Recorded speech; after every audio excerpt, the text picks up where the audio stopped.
जो आप लोग कैसे हैं? बिल्कुल आप लोग ठीक होंगे, स्वस्थ होंगे। इस वीडियो में, इस चैनल के माध्यम से आप लोगों का यह वीडियो के माध्यम से और चैनल के माध्यम से, चैनल का नाम है द कॉन्सेप्ट परिवहन, उस पर भी ये वीडियो दिखाया जाएगा। आप लोग इस वीडियो के माध्यम से साइंस के बिल्कुल बेसिक जानकारी को प्राप्त कीजिएगा। साइंस के जो बेसिक जानकारी है उसको आप प्राप्त करने वाले हैं।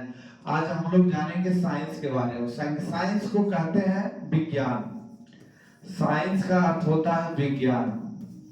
विज्ञान जो है दो शब्दों से बना है, वी और ज्ञान, दो शब्द इसमें बने जुड़े हुए हैं। अब हम पहले अर्थ की दृष्टि से विज्ञान के बारे में जानेंगे। किसी विज्ञान के अर्थ की दृष्टि से इसकी कितने अर्थ, इसका क्या क्या अर्थ है। विज्ञान के अर्थ दृष्टि से हम इस प्रकार इसको समझेंगे। तो विज्ञान एक मूलतः संस्कृत शब्द है। मूलतः ये क्या है? संस्कृत शब्द है। याद रखेंगे कि विज्ञान मूलतः संस्कृत शब्द है। ये मूलतः संस्कृत शब्द है विज्ञान। हिंदी में इसे क्या कहते हैं? राष्ट्रभाषा हमारी जो हिंदी है, इस हिंदी में इसे विशेष ज्ञान कहते हैं। क्या कहते हैं? विशेष ज्ञान कहते हैं। राष्ट्रभाषा हिंदी में इसे विशेष ज्ञान कहते हैं। उर्दू जो हमारा द्वितीय लैंग्वेज होता है, उर्दू में विज्ञान को इल्म कहा जाता है। उर्दू में विज्ञान को हमको इल्म कहते हैं। ठीक उसी प्रकार जो है लैटिन भाषा, जो कि कंपटीशन के दृष्टि से ये क्वेश्चन पूछे जाते हैं कि लैटिन भाषा में विज्ञान को क्या कहा जाता है। तो लैटिन भाषा में विज्ञान को सिंसिया कहा जाता है। क्या कहा जाता है? सिंसिया कहा जाता है। लैटिन भाषा में विज्ञान को सिंसिया कहा जाता है। इसी सिंसिया से जो है हमारा विज्ञान का अंग्रेजी शब्द साइंस आया है। अंग्रेजी शब्द क्या आया? साइंस, SCIENC, साइंस आया है, जिसका अर्थ यानी मीनिंग जो होता है, जिसका अर्थ होता है टू नाउ। जिसका अर्थ होता है, क्या होता है?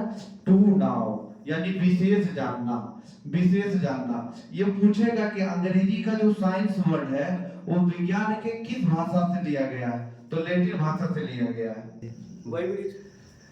तो लैटिन भाषा में क्या कहा गया है? सिंसिया कहा गया है। और इसी सिंसिया से साइंस वर्ड आया है। इसी सिंसिया से क्या आया है?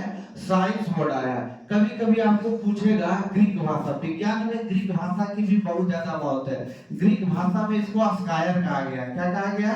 अस्कायर कहा गया है। ग्रीक भाषा में विज्ञान को क्या कहा गया? अस्कायर कहा गया।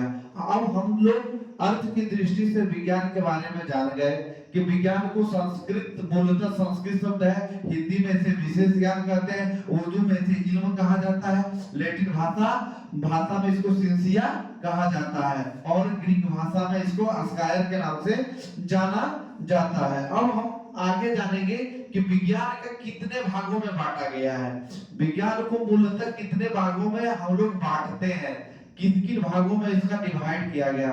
याद रखिए कि विज्ञान को मूलतः दो भागों में बांटा गया है। हमारे संसार में दो प्रकार के ही जीव होते हैं। एक निर्जीव होते हैं, एक सजीव होते हैं। दो प्रकार के पदार्थ आपको देखे जाएंगे, एक सजीव और एक निर्जीव। ठीक उसी प्रकार विज्ञान का भी दो भाग होता है। विज्ञान का क्या होता है? दो भाग होता है। एक होता है निर्जीव विज्ञान। क्या होता है? निर्जीव विज्ञान। एनसीईआरटी बुक में इसको बताया गया है कि विज्ञान का दो भाग होता है। एक होता है निर्जीव विज्ञान और दूसरा होता है सजीव विज्ञान। दूसरा क्या होता है? सजीव विज्ञान। दूसरा होता है सजीव विज्ञान। तो निर्जीव विज्ञान को क्या कहते हैं? तो निर्जीव विज्ञान को हम लोग निर्जीव विज्ञान को कहते हैं नॉन लिविंग थिंग। इसको अंग्रेजी में बोलते हैं non living thing. Non living thing कहते हैं। सीबीएसई बोर्ड में भी विज्ञान को जब डिवाइड किया जाता है, लिविंग थिंग और नॉन लिविंग थिंग के बारे में डिवाइड किया जाता है।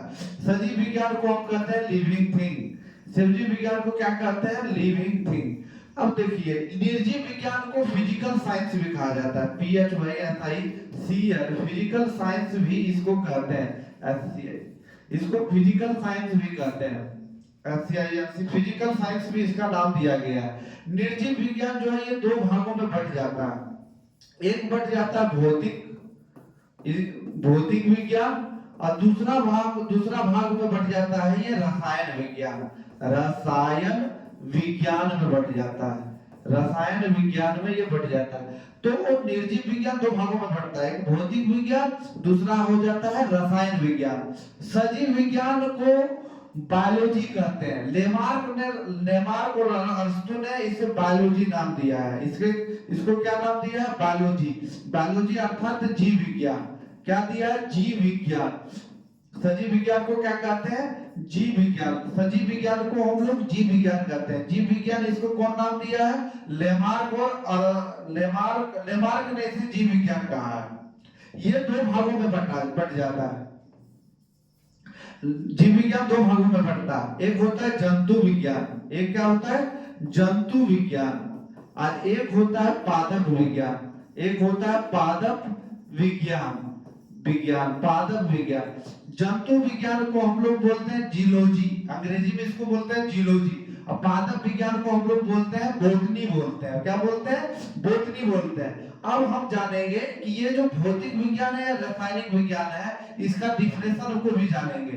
भौतिक विज्ञान जो है ये पदार्थ की बाहरी भागों के बारे में बताता है। यदि पदार्थ के बाहरी भागों के बारे में बताए उसे फिजिक्स यानी भौतिक विज्ञान कहते हैं। बाहरी घटना, घटने वाली घटना, जैसे प्रकाश की घटना हो, ध्वनि की घटना हो, तड़ित की घटना हो, इत्यादि जितनी भी पदार्थ के बाहर से जो घटने वाली घटना है वो सारे हम लोग फिजिक्स में पढ़ेंगे।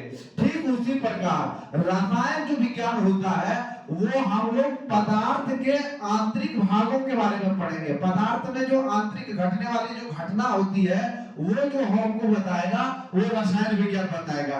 रसायन विज्ञान पदार्थ के अंदर घटने वाली घटना कि पदार्थ किस रूप में होता है, इलेक्ट्रॉन के रूप में, प्रोटॉन के रूप में, न्यूट्रॉन के रूप में, इस सब के बारे में कौन बताएगा? रसायन विज्ञान। तो रसायन विज्ञान पदार्थ के अंदर घटने वाली घटना, जो छोटे छोटे जो इनके सूक्ष्म कण होते हैं उनके बीच में जो घटने वाली घटनाएं होती है वो रसायन विज्ञान बताता है। रसायन भी एक तरह से मूलतः संस्कृत शब्द है। रसा जो आयन, इसका अर्थ होता है काला रंग। भौतिक विज्ञान का भी अर्थ होता है जो कि पदार्थों की बाहरी घटनाओं को जो बताए। फिर उसी प्रकार सजीव विज्ञान दो भागों में बटा है, जंतु विज्ञान और पादप विज्ञान। जंतु विज्ञान जिसमें जीव जंतुओं का अध्ययन करवाता है उसे हम जंतु विज्ञान कहते हैं। जिसमें पेड़ पौधों के बारे में जो जानकारी प्राप्त कराएगा उसे हम पादप विज्ञान कहेंगे।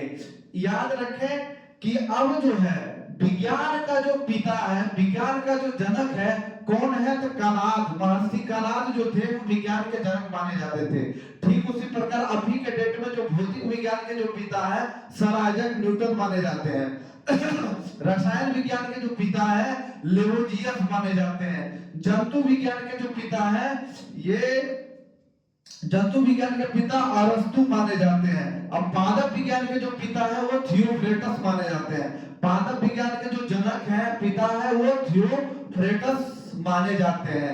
इस तरह से हम विज्ञान के बारे में जानकारी को प्राप्त कर लिए। धन्यवाद।